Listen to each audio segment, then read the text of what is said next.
Hello, Morongo Basin, and listeners around the world online at Z107.7 FM.com. Here is the Z107.7 Local News for Wednesday, June 10th, 2026. After 7 months, the suspect in a fatal hit-and-run in Yucca Valley was taken into custody. On November 6th at around 2 p.m., San Bernardino County Sheriff's deputies responded to a report of a vehicle versus pedestrian collision near the intersection of Airway Avenue and Primrose Drive. The victim was identified as Kim Hicks, a 55-year-old resident of Yucca Valley. Deputies say that Hicks was using an electric wheelchair to cross the street with her dog when she was struck by a vehicle. Deputies say that the driver of the vehicle did not stop, render aid, or call for emergency services. A second fatal pedestrian versus vehicle collision occurred on that same day. That collision occurred near the intersection of Yucca Trail and Frontera Avenue in Yucca Valley, and while the 81-year-old wheelchair user was killed, drivers in that collision stopped and called 911. In December, the Sheriff's Department issued a request to the public for information about the driver involved in the collision that left Kim Hicks dead. They asked the public to keep an eye out for what they described as a beige, tan, or gold-colored Toyota Corolla. In April, witnesses came forward to the Sheriff's Department and Z107.7 saying that they had seen that car in a Yucca Valley driveway with damage consistent with the collision and came forward at that time with the identity of the driver. The Sheriff's Department in April indicated that they were continuing to build a case against the suspect. In a press release issued on June 9th, the Sheriff's Department says that Deputy Arcaros Falcon's investigation of the hit-and-run death of Kim Hicks utilized numerous leads, including flock camera and license plate reading technology, to locate the suspect vehicle. Yesterday, Deputy Caros Falcon served a search warrant at the suspect's home in the 7400 block of Warren Vista Drive in Yucca Valley. Deputy Caros Falcon says that the vehicle had damage consistent with the hit and run. Deputy Caros Falcon says he interviewed the vehicle's owner, Linda Ibarra, 61, at the Morongo Basin Station at around 8:45. At the conclusion of that interview, Ibarra was taken into custody. Linda Ibarra was arrested on suspicion of injury, hit and run. She was booked into the Morongo Basin Jail and has since been released on bail.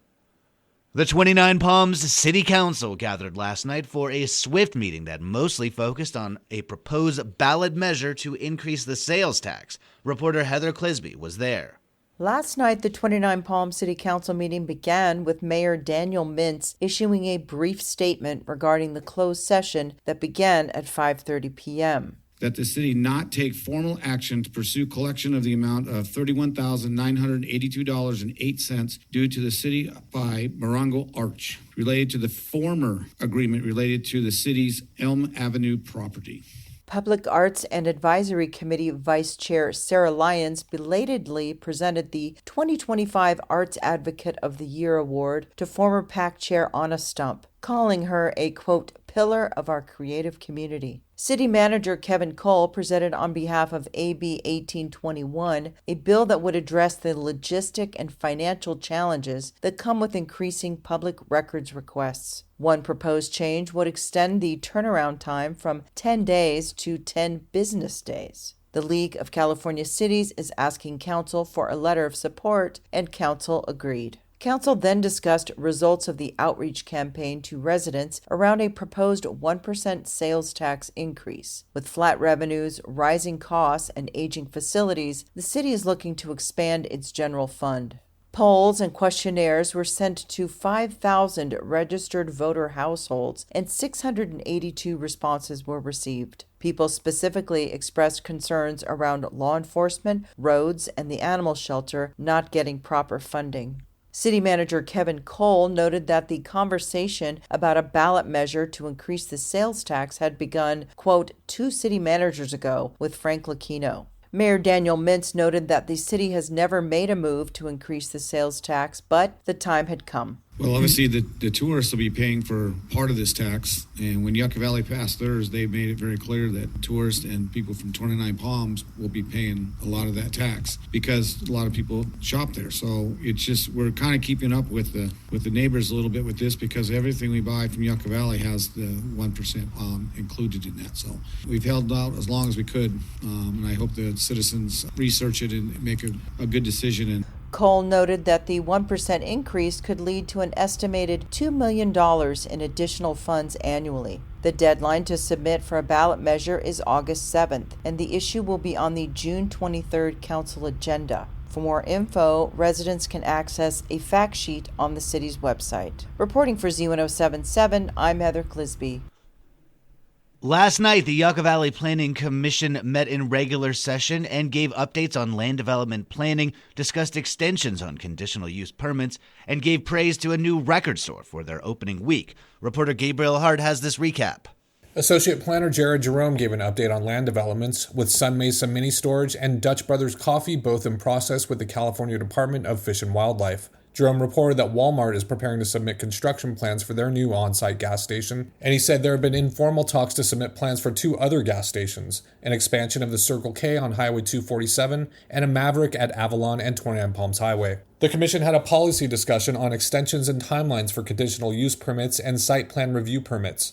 Commissioner Clint Stoker suggested the commission put in place a sunset or phase-out for projects that, quote, seem to last forever, or to recheck long-standing projects to assure they're still in compliance with the general plan to, quote, keep developers honest.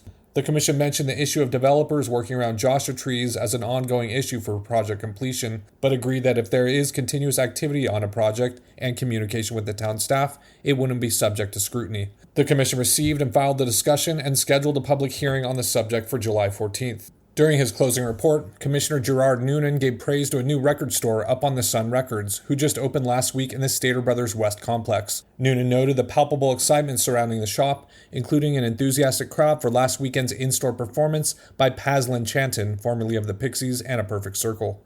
Reporting for Z107.7 News, I'm Gabriel Hart. The culmination of over 6 months of meetings that focused on student enrollment across the school district was presented at last night's regular meeting of the Morongo Unified School District Board of Trustees. Online news editor Robert Hayden has the story. The Morongo Unified School District's Enrollment Committee meetings wrapped up on May 13th with the ultimate decision to recommend 0 school closures in the face of declining enrollment and revenue. Student enrollment is showing a decline in the district from approximately 10,000 students at the pre-pandemic peak to around 7,300 for this year's enrollment. The monthly meetings held discussions and work sessions on different scenarios that the MUSD Board of Trustees would consider on the Enrollment Committee's recommendation, and that one recommendation was presented last night by Committee Vice Chair Carla Buchanan. From the beginning, committee members understood that our responsibility was not simply to evaluate numbers, but to consider the educational community and long-term impacts of any potential decisions. Buchanan says that the committee studied enrollment and demographic data, facility assessments, financial and operational information, and consolidation scenarios, which included the possibility of closing and consolidating the student population of at least one of the elementary schools in the district. This caused a significant amount of public feedback and comments at the enrollment meetings, with a passionate and sometimes contentious crowd telling the committee that closing any elementary school in the Morongo Basin is a no-win scenario for students. Members repeatedly expressed concern about the long-term impacts that school closures have on students, families, staff, and the community served by those schools. Once a school is closed, those impacts can be significant and difficult to reverse. She went on to say that school closures should always remain a measure of last resort, and that the committee instead recommends adjusting school boundaries and reaching out to families that have left the public school system and bringing them back in. She ended the presentation thanking the board, district staff, and committee members for participating in the process, saying they approached their work thoughtfully and with a genuine commitment to students and families across the Morongo Basin. The board reflected back that gratitude, which was also echoed through public comments after the presentation. Landers Elementary School teacher Mark Farrison also wanted to remind the board, "We are not part of a corporation where success is measured by profit margins or bank account balances. We instead provide an incredibly important service to the public, and what matters the most are the families who entrust us with the care and education of their children." Justin Zebe says that the process of looking at possible closures helped people come together under a common cause. Our communities that sometimes rarely interact came together and were unified. Parents from different schools stood beside one another, teachers and staff supported one another, and we discovered that we're all fighting for the same thing, not one school, not one neighborhood, but every single child. Some of the behind-the-scenes discourse and divide was spoken to by parents in the public comment period. James Osler said that the board's communications and meetings with Friendly Hills Elementary parents should have been the same for Palm Vista Elementary, which he says is being exploited for funds that should be used for improvements at the Twentynine Palms campus. Carolyn Riggs spoke immediately afterwards, saying that the meetings that Friendly Hills parents requested were public and that they were on Palm Vista's side, and that the recommendation for no school closures was a win for common sense and equity. She then closed out her public comments with a song, sung solo at first and then joined in chorus by the packed room.